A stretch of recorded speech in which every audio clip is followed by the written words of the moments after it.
Hello again and welcome back to Cycle Fab. I'm Larry. If you remember in the last video, I changed the center line of the bike. In other words, I leveled it out, all right? Now, I mentioned in the last video that I wasn't sure about the angle of the swing arm in reference to the rest of the bike. In other words, it just doesn't look quite right. Now, there's nothing I can do about the angle. Okay, but there is something that I can do about how you perceive it. In other words, the swing arm is too short since I put the longer shocks on it. Now, if you remember, the shocks that were on here were 12 1/4 inches. These are 15 3/4, 3.5 inch difference. That's quite a bit. So it changed the angle of the swing arm, thus bringing the rear axle closer to the front, as well as bringing the swing arm further from the top of the seat to here. Anyway, I don't like that look. I need to do something about that. It's just bothering me. So what I'm going to show you guys today is how to cut and lengthen your swing arm. Now, it's only going to be about 1 inch longer. I know that doesn't sound like much, but it does make a difference. One thing, it will lengthen the wheelbase back out close to stock to where it should be, and it subconsciously you'll just see it. It'll just make the overall look of the bike better, at least the main lines of the bike, which is what you need to attack first when you're building a bike. So let's go ahead and get started with that, and I'll tear this down and show you guys how to cut and lengthen the swing arm.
Just an explanation of what I did here is I found the center point of the swing arm and I simply measured at a diagonal to just a point here and made a mark. And I just copied that over here on this side. It's just, I mean, you want them as close a length cut as you can get. They don't have to be exact, but anyway, that's what I was doing here if you were wondering. Now let's go on over to the saw.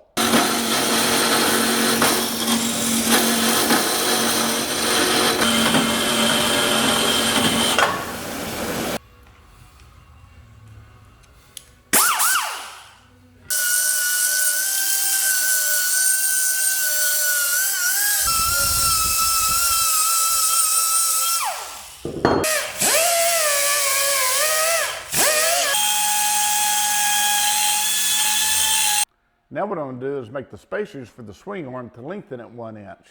I've got a piece of 1018 cold rolled here, and that's what I'm going to turn it down to and get both pieces out of this.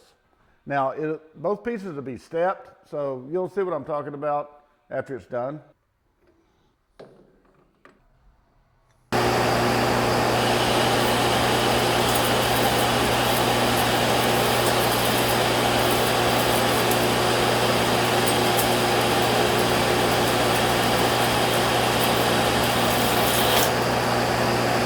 Okay, I got the slugs cut, or the spacers, whatever you want to call them. Now, you see how they're stepped right here, 1 inch right here. This is 3/4 of an inch, and it extends, you know, 3/4 of an inch up inside both sides of the swing arm. Now, when I get ready to do final welding, before I do that, I'll come back and drill some holes in here, just enough to break through the sidewall of the swing arm, and go ahead and weld those up also along with this seam. But right now what I want to show you is how to realign this. It's really easy to do. It's not rocket science by no means, but you take your slugs, you insert them into your swing arm at all 4 points. It's pretty self-explanatory. Like I said, it's not rocket science at all. Now, what you want is the main thing, well, there's several main things, but the most important thing, and it is really easy to forget this part, the amount of space between your swing arm legs for your tire, your brake, your brake caliper support, all of that has to fit back in here. So what I use is the axle, all right? Now, I already know how far the nut goes on to the axle. So basically I just throw everything together and expand it as far as possible. Okay, now I've got this dimension taken care of doing that. The other dimension is your plates. Even though the axle is through the plates, there's enough play in there that they won't be sitting straight. So you have to make sure that they're perpendicular to the ground. In other words, the plates are going straight up and down, all right? And I use just a simple cross test level. You can use any square level, should be suffice. It doesn't have to be just spot on perfect. These bikes are not built with super accurate tolerances in the framework. In some spots they are, but that's like around bearings and races and stuff like that. You're allowed some movement, all right? So just a simple square will be sufficient in order to realign the plates in the perpendicular angle. And it's simple to do. Now y'all can't really see this, what's going on, but I'm just lining the bubble up in between the lines. Also, you're going to want to do this on a very flat surface. This is my welding table, which I do suggest that you do have one of these or build one before you do this kind of an operation. Now basically you just make sure it's flat and level, and you butt up all the seams, and then you do a spot weld. 4 on the top, 4 on the bottom. Then we're going to put it back on the bike and see what it looks like.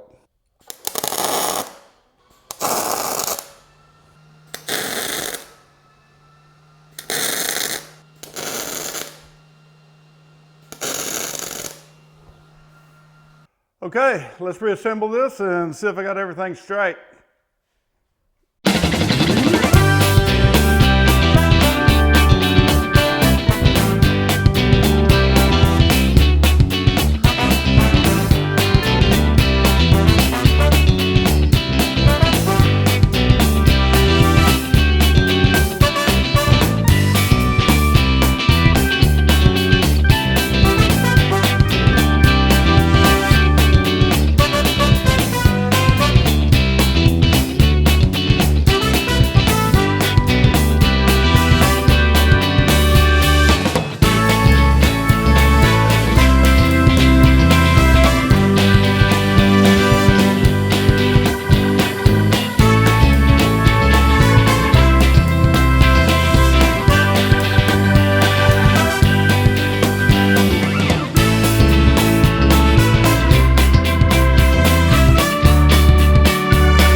Okay, we got it. Everything worked out great.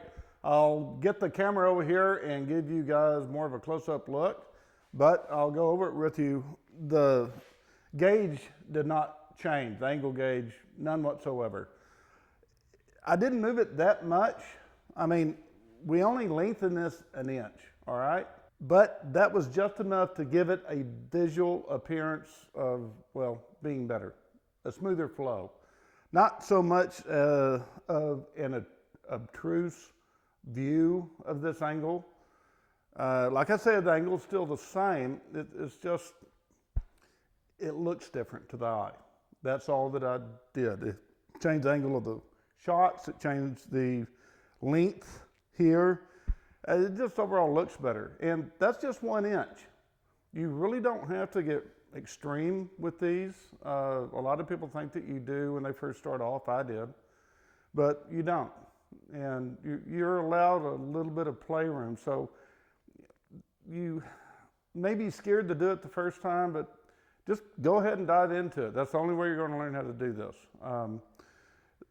Cutting the swing arms, not really that difficult. You don't have to have all the tools that I have. It helps a lot, especially the lathe, but it's very easily doable. So let me give you guys a close-up look at this so you can get a little bit better idea of what's going on. I just spot welded this for right now. Now I will go back and drill 1/4 inch holes in here, maybe a little bit bigger, just enough to break this walled surface of this tubing so I can get another weld to contact the piece that's inside here, that's inserted inside here. And of course I'll run a bead around the OD, then grind it all down. You'll see that in upcoming episodes. But for the most part, it worked out well. And I thought that maybe I would have to screw these out just a little bit, get a little bit more length on the shocks, but I didn't at all. This stayed right where I wanted it to, right at 0. So we're good. Center line's good. I got a better look on the rear end. I really like that shock angle better. It looks more flowing other than just that almost straight up and down look it seems like we were going for. I mean, you got to realize this was an inch forward. So that would change the look of this drastically. Now, in my next video, I will be cutting this and building the hoop. And I will show you guys how I go about doing that. If you stayed with me this long through the whole video, I do appreciate that. And I just want to let you know that if I deserve your subscription, then please go ahead and subscribe and like my channel. I look forward to bringing these little videos to you guys and showing you what you can do in your own shop, your own garage, with a pretty inexpensive motorcycle. You can pick these things up dirt cheap. Like I said, I found this one in a barn, but they're fun to play with, and it's a great hobby to get into. Again, thanks for watching my channel, and I will see you guys next week. Take care.